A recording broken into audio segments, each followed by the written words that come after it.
Well, good morning again.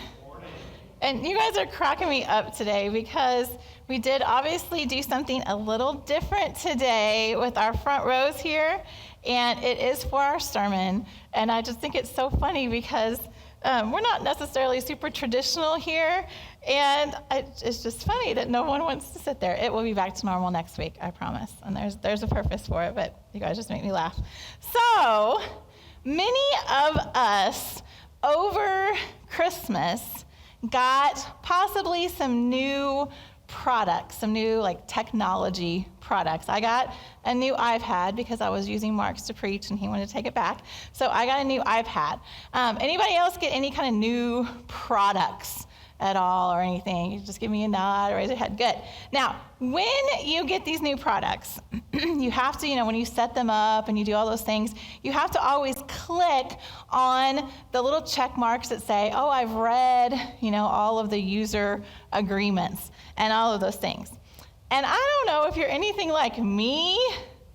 I just scroll and scroll and scroll until, you just click it. Does anybody actually ever read any of the user agreements? I feel like if Chelsea was in here, Chelsea probably reads, if you know Chelsea Breeden at all, she probably reads the user agreements. But I don't know if anybody else ever reads those. Well, I have a user agreement for you. And it was so funny, even when Caden was putting these slides in this week, he actually asked me, are you sure that you meant this to be on a slide? So this is a user agreement that I found, if we want to go ahead and pull that up. It says, you agree to grant us a non-transferable option to claim for now and forevermore your immortal soul. Should we wish to exercise this option, you agree to surrender your immortal soul and any claim you may have on it within 5 working days of receiving written notification from GameStation.com or one of its duly authorized minions. Now, this was just for a video game, but it was just to kind of show how many people just click that they agree to all of these things and don't ever read any of the things that you are promising or that you're looking at. Now, there are certain contracts that hopefully that we do pay a little bit more attention to. If you are buying a house, if you are building a house, this is something we have learned, where you need to pay special attention to everything that you're signing. If you are getting married, it's important. We have a few of you who have got married recently or are getting married soon. When you have those vows, pay close attention to those vows. We don't just say yes to anything. If you have a lawyer that is handing you some information, it's probably important for you to look closely at that information. So there are some contracts that really are important, that really we need to look closely at. And when God enters a covenant, kind of a contract that we're going to talk about, a relational contract with his people, that is something that we really need to pay close attention to. And today we're going to look at Genesis 15. If you're reading through the Bible with us in a year, this is something that we started on Friday, that we read about on Friday. I know some of you started at different times, so we're not exactly all on the same time. But we're going to look at Genesis 15 when God formally enters into a contract with a man named Abram. Now, if you have read with us, just a few chapters later in chapter 17, God changes his name to Abraham as part of this covenant later. So I'm going to call him Abram because that's what it is as we are talking about in chapter 15. But you may know him better from reading or from just knowing different things as Abraham. This is the same man. Now, we've talked a little bit about this contract that we have today, but a covenant is a little bit different.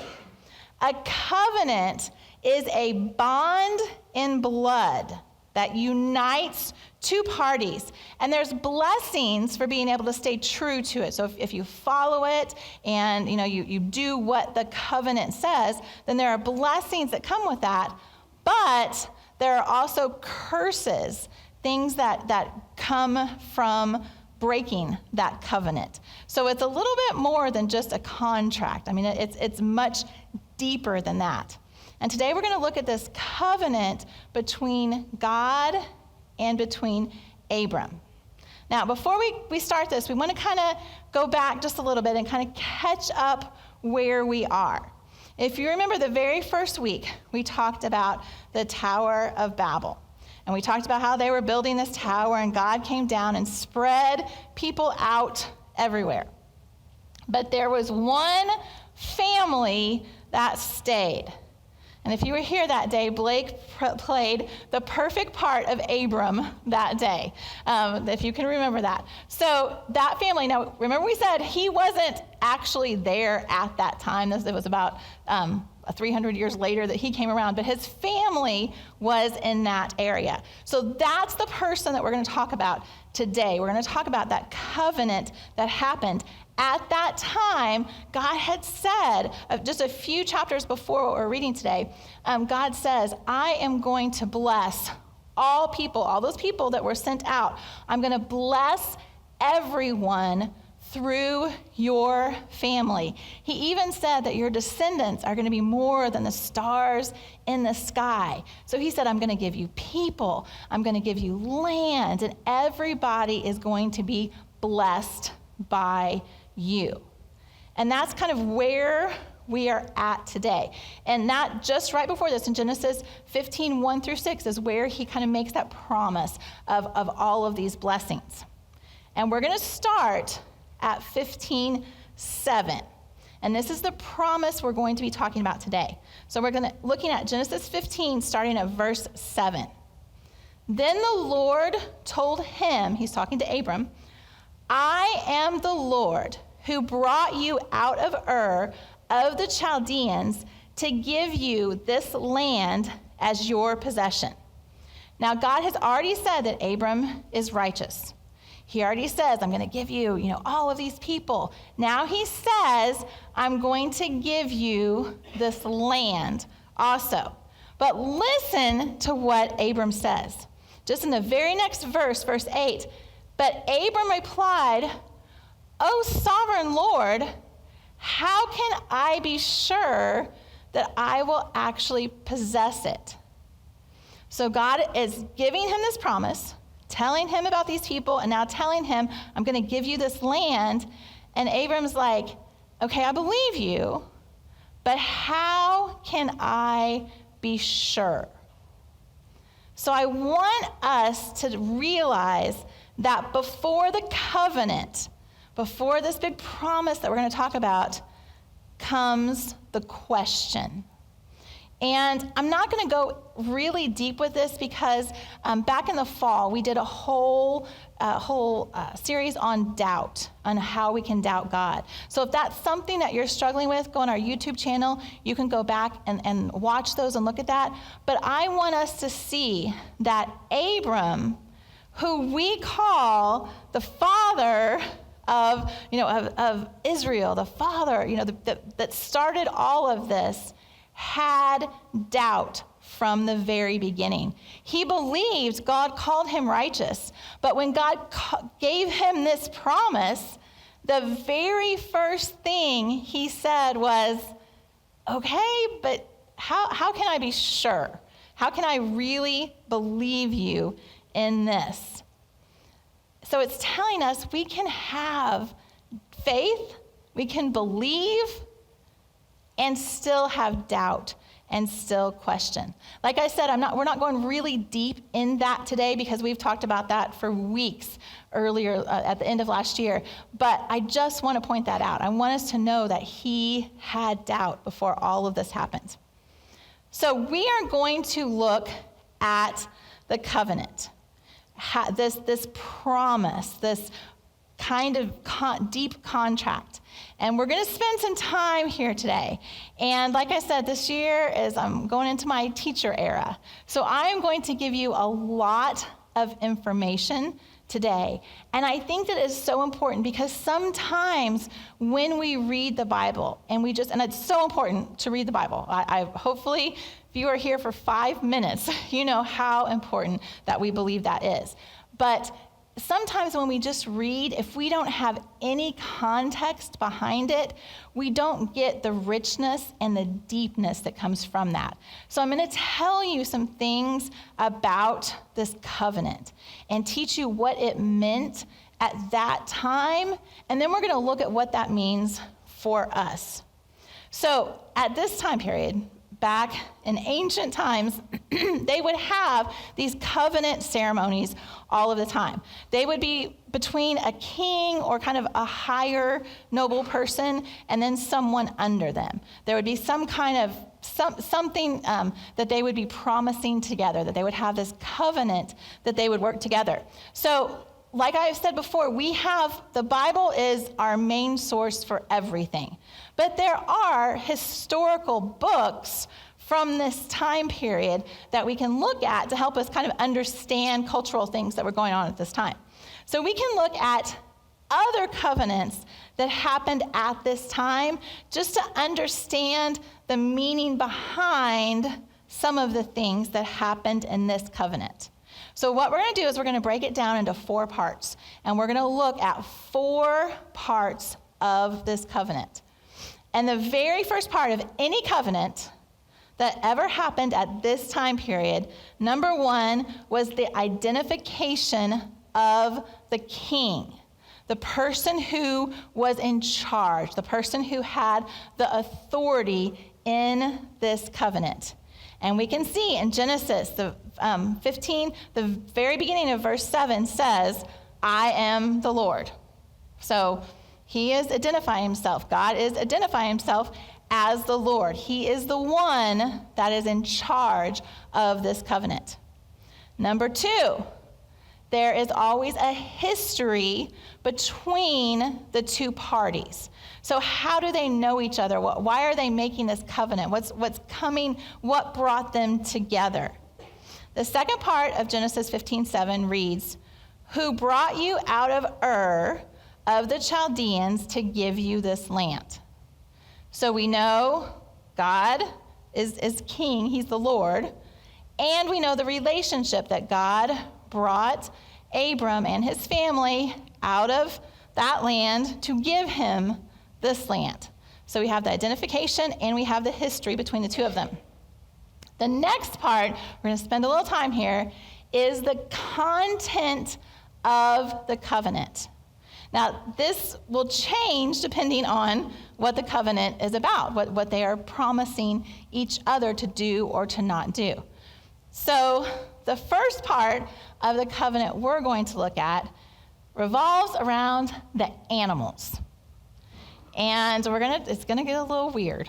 We're going to talk about why this happens, but it's going to get a little weird. I'm just going to let you know that. So we're going to look at Genesis 15, and we're going to look at verses 9 through 11. And it reads, the Lord told him, remember this is still the Lord God talking to Abram. The Lord told him, bring me a 3-year-old heifer, a 3-year-old female goat, a 3-year-old ram, a turtle dove, and a young pigeon. So Abram presented all of these things to him and killed them. And then he cut each animal down the middle and laid the halves side by side. Now, this is why we have this path today to help us visualize, even though nobody wanted to sit in part of the covenant except for a couple of friends here who were forced. So just imagine that he has got these animals, he's cutting them in half and laying them on each side of a pathway. However, he did not cut the birds in half. Some vultures swooped down to eat the carcasses, but Abram chased them away. I told you it was going to get a little weird. So we have these animals. Now, it's kind of, for us, it would be really strange if we said, okay, God, you're giving us a promise. How can I know for sure that you're going to do this? And God said, go get some animals and cut them in half. That would seem a little odd to us, that's not something that we would do today. But in this culture, that is what they did for covenants, is they would get animals and they would cut them in half. And these rituals were well known in this time. So when God told Abram that, we can read, he instantly did what God said. I mean, we should do what God says no matter what, but it wasn't strange to him. That was something that they did in this culture. Now, the 3 years old, so each animal, he says, get a 3-year-old heifer, get a 3-year-old goat, all of those. The 3 years is usually viewed as a time when the animals were at full maturity to be able to reproduce. And for different sacrifices, at 3 years old, they were able to be sacrificed at that time also. So we're looking at that kind of is where that 3-year-old comes from, is that these animals were in full maturity. And the animal types represent different things too. So the larger animals like the heifer and the goat and the ram, they were used for more important covenants, things that were, really heavy, things that were really meaningful. And then the turtle doves and the pigeons, the smaller things, were usually used for different covenants that were kind of less importance or less meaning. So the fact that God is asking for the big animals and the small animals, he's saying this is more important than any covenant that you've had. We're going to get every kind of animal in here because it's so important. So this covenant is so important. Now, in the Old Testament, the phrase make a covenant is actually the translation of the Hebrew karat barit. And that actually means to cut a covenant. So we would just say make a covenant, but it actually means cut a covenant.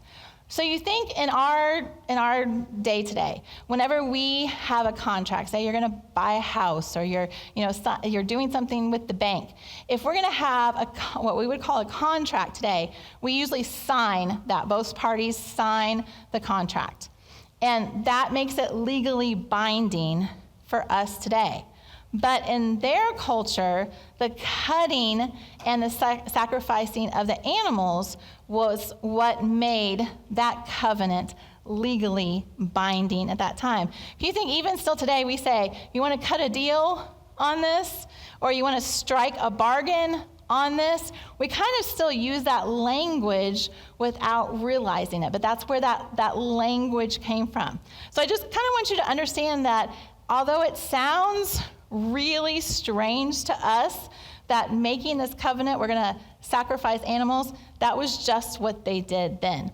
And basically what they were saying is when they cut those animals in half, and we're going to talk a little bit later about how they're going to walk in between those, but those animals, you were basically saying, if I don't follow this covenant, make this happen to me.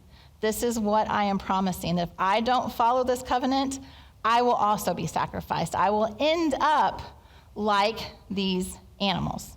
So that is as the meaning behind all of that.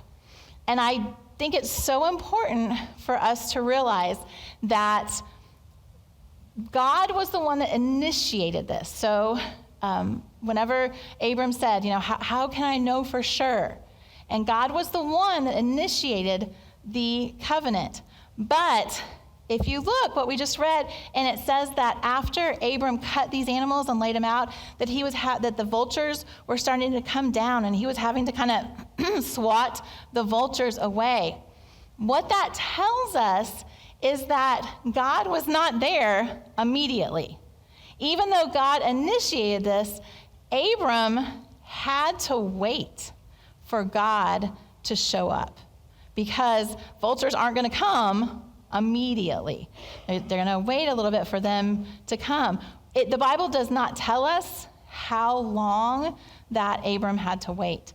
But I think that's just one more thing that I think is important for us to see, is that even when God initiates something with us, that he gives us a promise and he's showing us how he's going to fulfill that, It doesn't mean that we're immediately going to know about that. Sometimes we're going to have to wait. Sometimes we're going to have to swat the vultures away that are telling us that this promise isn't true. We're going to have to wait sometimes.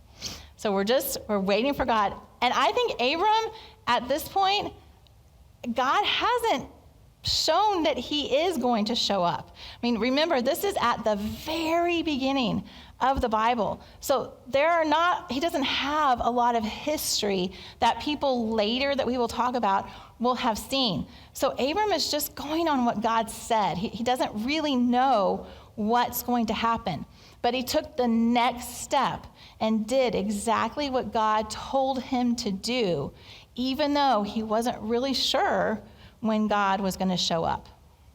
So remember, we're looking at the content of this covenant. So we looked at the animals first. That was the first thing that happened. And Abram did exactly what God told him to do. So the next part of the covenant, the next content we're going to look at is the presence. And we're going to keep reading. We're still in Genesis 15. We're going to look at verses 12 through 16. As the sun was going down, Abram fell into a deep sleep, and a terrifying darkness came down over him. Then the Lord said to Abram, "You can be sure that your descendants will be strangers in a foreign land, where they will be oppressed as slaves for 400 years.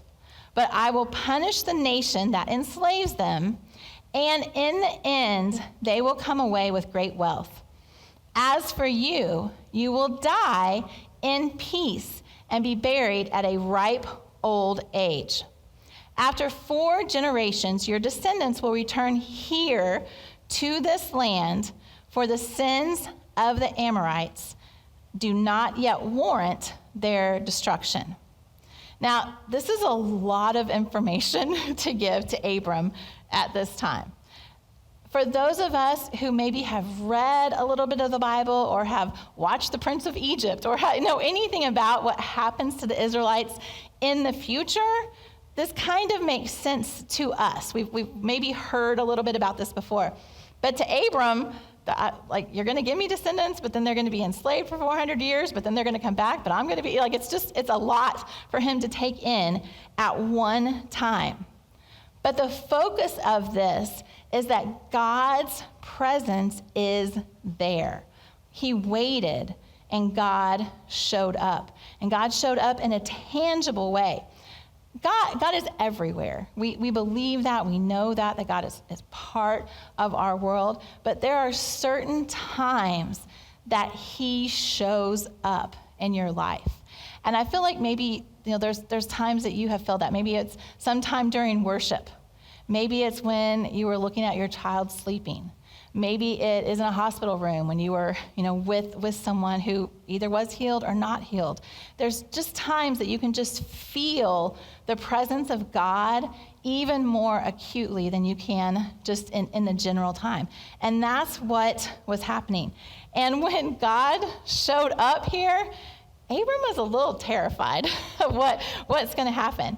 And so we've seen the idea of the identification of the king. We've seen that part of it. We've seen the history between them, and then we've seen these 2 parts, that we have the animals, and then we have the presence of God. So now we're going to look at the very last part of the covenant, which is a divine witness. And we're going to keep reading. We're in verses 17 through 21 now. After the sun went down and darkness fell. So this is the same day after God has just told him this, just a little bit later in the day. Abram saw a smoking fire pot and a flaming torch pass between the halves of the carcass. So again, I did this to help you guys out. So just imagine that passing through those 2 sides of the carcasses. So the Lord made a covenant with Abram that day and said, "I have given this land to your descendants, all the way from the border of Egypt to the great Euphrates River. The land now occupied by the Kenites, Kizzites, Kadmonites, Hittites, Perizzites, Rephaites, Amorites, Canaanites, Gershites, and Jebusites. So the presence of the Lord is symbolized in this smoke and in this fire.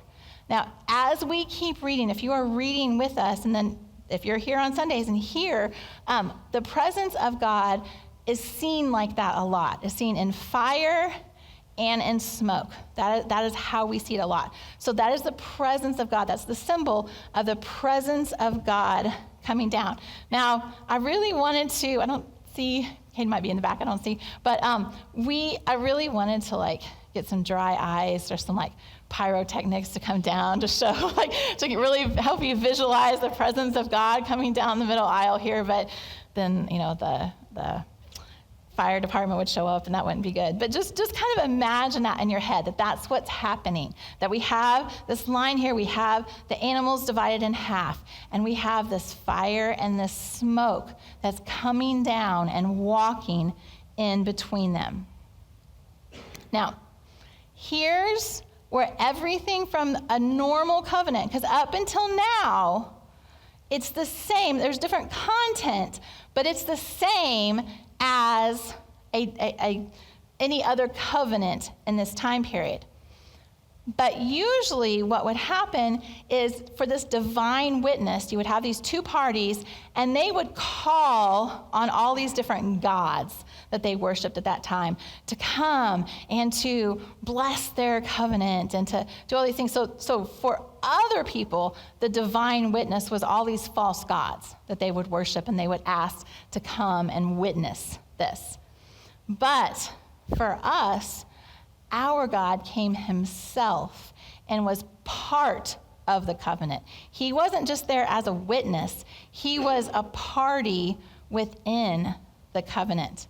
Now, normally what would happen is both parties would walk down. So we've got Joe and Bruce right here. So if Joe and Bruce were making a covenant together, they would both walk down between the animals together. And they would both be saying that whatever our content of our covenant is, whatever the covenant is, if one of us does not fulfill or honor this covenant, this is what's going to happen to us. We will be killed, just like these animals here. But God initiated this covenant with Abram. And I don't want you to miss that he was the only one that walked through it. It doesn't say anything about Abram walking through to make this covenant.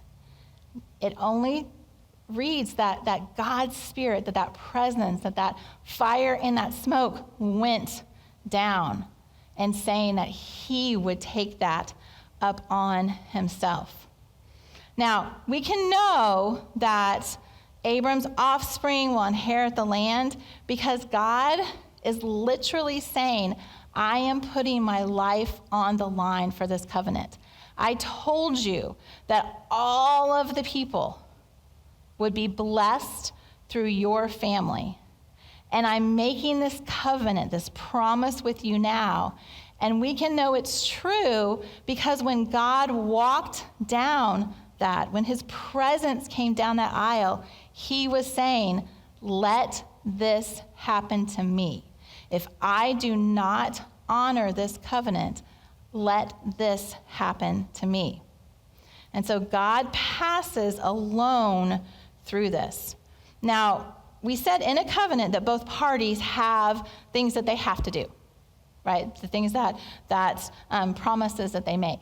Now, we don't find out until chapter 17 what was Abram's part of the contract.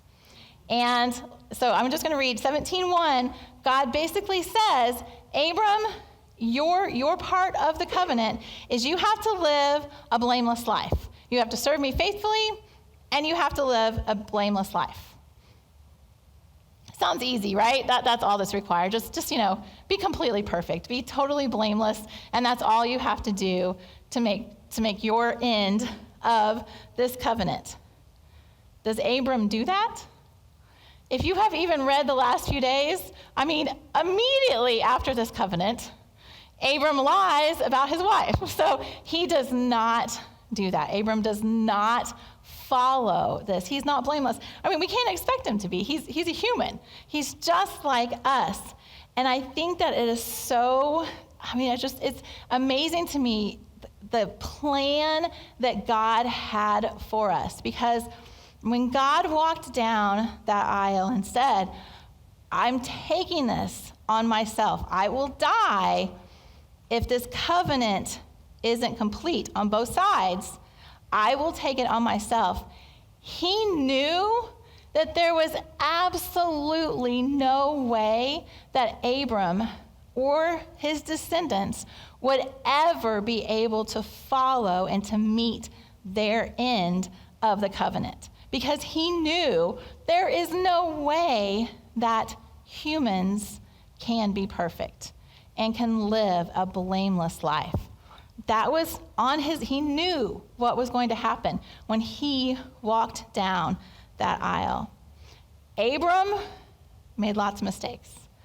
All the people that we're going to read about this year in the Bible made a million mistakes, sins, all of the time.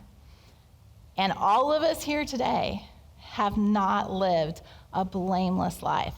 All of us have sinned. Romans 3:23 reads, "For all have sinned and fallen short of the glory of God." And he knew that was going to happen. When God was walking down there, he knew that there was no way for us to keep our part. So where do we go from here? If God made this covenant saying that he was putting his life on the line, that both parties would complete this covenant. Why did he do that? How did the covenant get complete if he knew we couldn't do it, that we couldn't add up to our side, we couldn't do our side? So we're going to look in the New Testament now. We're going to look at Romans chapter 5, because this is going to show us what God knew at that moment and how the covenant was completed for us. And I'm going to be reading from the Message version. We've talked about that version. It's just an updated version to help us understand it in our own language a little bit more. Romans chapter 5, verses 6 through 8. Christ arrives right on time to make this happen, to make this covenant complete. He didn't and doesn't wait for us to get ready. He presented himself for the sacrificial death when we were far too weak and rebellious to do anything to get ourselves ready. And even if we hadn't been so weak, we wouldn't have known what to do anyway. We can understand someone dying for a person worth dying for. We can understand how someone good and noble could inspire us to a selfless sacrifice. But God put his love on the line for us by offering his son in sacrificial death when we were of no use to him whatsoever. So think about that. Way back in the very beginning in Genesis, when he was walking through those animals to make that covenant, to say, I'm going to take this up on myself, he knew thousands of years later that his son was going to have to be sacrificed for us. He knew we could not meet that covenant. We could not hold our end of the deal up. He knew that. But he loved us so much that he walked through those animals and said, I'm going to do this anyway, because I want people to be blessed. I want my people to be redeemed. I know I can see them. I can see who they are, and I can see who they can be. And he saw that in us, all of the people he created. And so he wanted to bring us back. And it started way back in Genesis 15 with walking alone in that covenant. But what is amazing is that after Jesus made his sacrifice, after he died for us, we get to walk in a new covenant. And the new covenant doesn't say that we have to be blameless with him. The new covenant just says we have to follow him, that we have to see him, that we have to ask for forgiveness for these things that we have done. And all we have to do is look at him and love him and give him our life and follow him, because we no longer have to live under the covenant of laws trying to fulfill to make us blameless, because Jesus fulfilled that original covenant by dying for our sins. So what do we do with this? I mean, I feel like this is the basis of the gospel, of the whole Bible. So what do we do with this? For those of us who have already given our lives to Jesus, we just get on our knees and say, thank you. Thank you for knowing so long ago that I would sin. Thank you for creating me. Thank you for loving me so much that so long ago that you gave your life for me, that you knew that this was going to happen. So we just thank him, and we live in that glory. We live in that grace. We live in that peace, just thanking him for what he's done for us.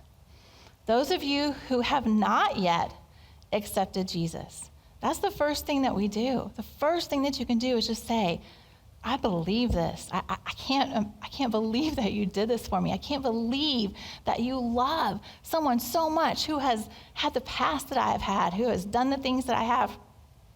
He does not care. That is all thrown away.